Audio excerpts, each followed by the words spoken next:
국민들이 더 분노하는 이유는 국민들은 아이들을 걱정하는데 우리 이덕선 증인과 한유총 비대위는 자기 호주머니만 걱정하는 것으로 보이기 때문입니다.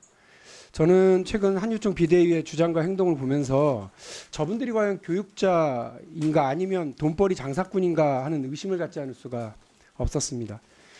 국민 감정을 자극하고 분노의 불길에 기름을 끼얹는 걸 보면서 속으로는 한유총의 유자가 어릴 유자가 아니라 기름 유자인가 보다 이런 생각까지 하고 있었습니다.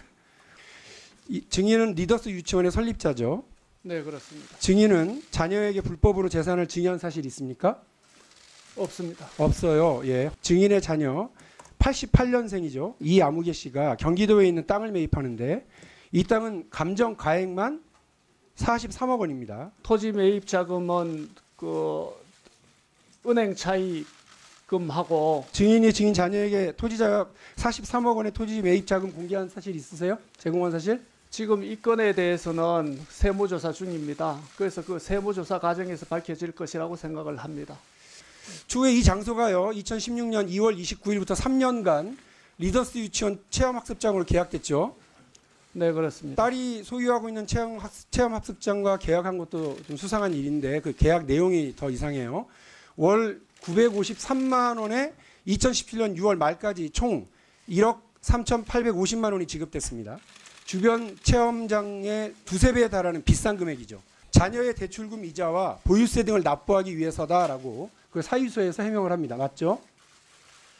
설명드려도 되겠습니까? 아니요. 사유서에 그렇게 써 있는 거 확인을 하시면 됩니다. 그렇다면 그 해명대로라면 이는 교육 목적 외에 사용한 것이라는 것을 시인하신 거예요. 증인은 리더스 유치원의 교재 교구 납품의 부정한 거래에 관여한 바가 있으십니까? 증인이 자녀에게 불법적으로 증여를 한 정황도 드러났고 유치원과 교재 교구 납품 업체와의 불법 거래 여부도 의심받고 있는 상황입니다. 저는 이 문제가 증인도 지금 얘기하신 것처럼 구체적인 수사를 통해서 진실을 밝혀야 할 거고요. 증인은 그 유치원을 설립하기 위해서 많은 금액을 투자했다고 이야기를 합니다. 그래서 증인은 설립 이후에 인건비, 시설물 설치비 등을 보전받기 위해서 유치원 명의의 신한은행 계좌에서 증인 계좌로 759만 원 인출했습니다. 그래서 교육청에서 보존 조치가 됐는데요. 이런 무단 인출 사례 또 있습니까? 저는 없는 걸로 기억합니다. 한유총 회비를 교비로 547만 원 납부해서 적발되셨죠. 건축물 무단 증축해서 적발됐고 건축하고 나서 이를 원상복구하는데도 1억 2천만 원 넘는 돈을 허비했습니다. 당연히 교비로 부적절한 집행을 해서 적발됐고요. 그런데 증인은 이건 잘못으로 인정 안 하시죠. 잘해보려고 했다가 손실난 경영상의 손실이다 이렇게 생각하시는 거죠. 네, 그렇습니다. 네. 이렇게 리더스 유치원은 경기도 교육청 감사를 통해서 8건의 비위 사실이 적발됐어요. 그리고 이로 인해서 3억 8,815만 원의 보존 조치를 받았습니다. 그런데 증인은 경기도 교육감을 고발했죠. 유아교육포럼 회장으로 재직하면서 이덕선의 98명의 명의로 소송을 제기를 했더라고요. 근데 이후에 보면 유아정책 포럼 회원 98명 전원이 소를 취하해요. 소속 회원의 동의 없이 명의를 도용해서 소를 제기한 적이 있습니까? 아닙니다. 없어요. 예. 화면을 봐주세요. 이 고발장에 보면 이덕선 증인은 소속 회원의 동의 없이 명의를 도용해서 소를 제기한 것으로 확인이 됐다는 거고요. 제가 볼 때 근데 증인은 설립인가를 신청해서 허가받을 때와 그 이후의 행보가 매우 다릅니다. 국가지원 감사받으라고 하면 개인 사업자로 돌변하시고요. 국가지원을 더 달라고 얘기할 때는 교육의 공공성 그리고 교육자의 이야기를 이야기하십니다. 증인이 교육자인지 아니면 그냥 돈벌이 사업자인지 이번에 잘 좀 생각해 보셨으면 좋겠습니다. 유치원은 사립학교법상 학교고 증인도 곳곳에서 얘기하듯이 우리 아이들이 만나는 첫 학교고 우리 아이들이 경험하는 첫 사회입니다. 그런데 이런 식으로 유치원을 운영하고 본인 마음대로 교비를 횡령하고 혹은 교비를 마음대로 썼다라고 하는 것은 우리 국민들의 분노와 지탄의 대상이 될 수밖에 없습니다. 증인 다른 거 물어볼게요. 살인유치원 매매가 허용된다는 입장이죠. 허용되어야 된다는 입장이시죠. 대법원 판례도 그렇고 최근에 울산에서 판결도 그렇습니다. 제가 많이 들었어요. 화면을 보시면 증인은 케이블 TV 업계에 오래 계셨어요. 심지어는 리더스 유치원을 설립한 2015년에도 케이블 업계에 대변을 하고 다니셨더라고요. 내용을 보면 통신사나 지상파 방송사가 케이블 TV를 인수하기 쉽게 해줘라. 그런데 지금 와서 보면 또 유치원도 매매가 가능하도록 해달라고 요구합니다. 유치원에 한 4, 5년 투자했으니까 수익도 좀 났겠다. 이제 또 다른 사업을 하려고 하시는 건지 궁금합니다. 유치원 아까 말씀드린 것처럼 엄연히 우리 아이들의 학교고 그래서 국민의 혈세가 투입되고 있습니다. 다음 화면 보시면 2018년도 기준으로 볼 때 유치원에 지원되는 지원금이 1조 4,746억 원이 넘습니다. 보조금은 6,614억을 합쳐서 총 2조 1,360억입니다. 이 보조금은 보조금관리법에 의해서 현행법상으로도 횡령죄가 성립합니다. 그런데 그동안 유치원 회계가 투명하지 못했고 또 현재 증인을 비롯해서 적발된 유치원들이 교비로 명품 백도 사고 단란 주점도 가고 노래방도 가시고 연합회비도 내고 이랬던 겁니다. 처벌도 제대로 되지 않았던 겁니다.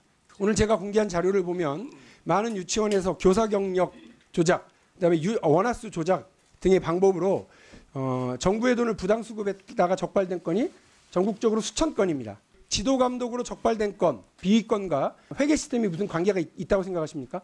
제가 생각하기는 지금 사립유치원은 규정이 없습니다. 재무회계 규정이. 예. 그러다 보니까 발생했다고 생각합니다. 그래서 회계 시스템의 문제다. 이런 비위건이 잘 알겠고요. 전에 제가 볼 때는요. 이런 비위건은 회계 시스템의 문제가 아니고요.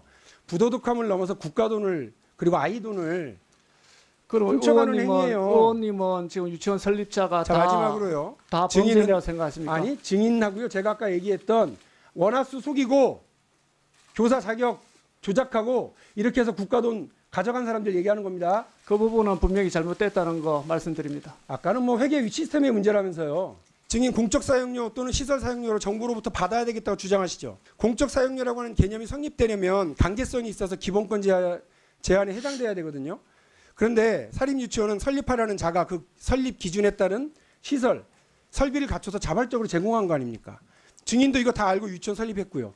또 인가받을 때 서류도 그렇게 해서 냈지 않습니까? 그런데 이제 와서 공적 사용료 달라고 국가에 요구하는 거 말도 안 됩니다. 그 사립유치원에서 발생하는 사업소득, 교육기관이라는 이유로 2005년부터 비과세 대상이죠.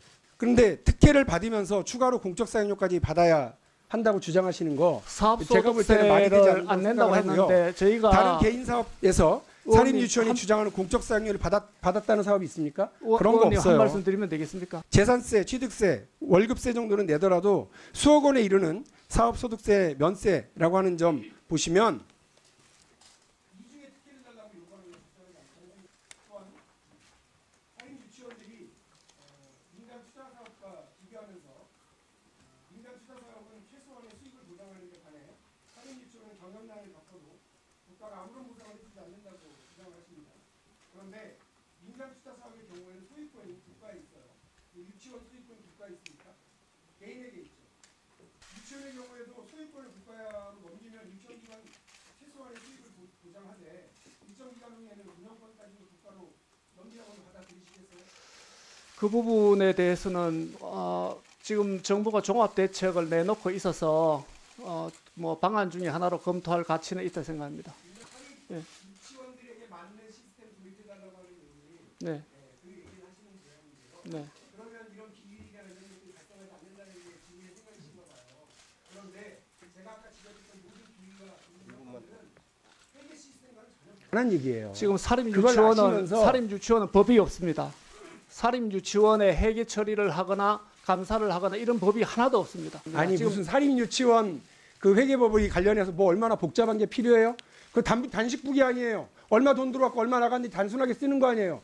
거기에서 교비에서 쓰면 되지 않는 용도 목적 외로 쓰고서 그 부분에 대해서 지금 잘했다고 얘기하시는 거예요?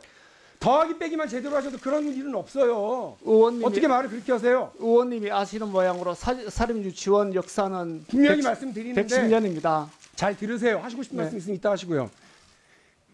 소득 있으면 세금 내시고요. 당연히 내야 됩니다. 세금 쓰여진 데 있으면 감사 받으셔야 되는 겁니다. 그게 당연합니다. 국민의 상식입니다. 그 상식에 따르지 않겠다고 하는 아, 태도 100% 때문에 100% 이런 동의합니다. 문제가 발생하고 있다는 걸 100% 분명히 동의합니다. 말씀드리고요. 네.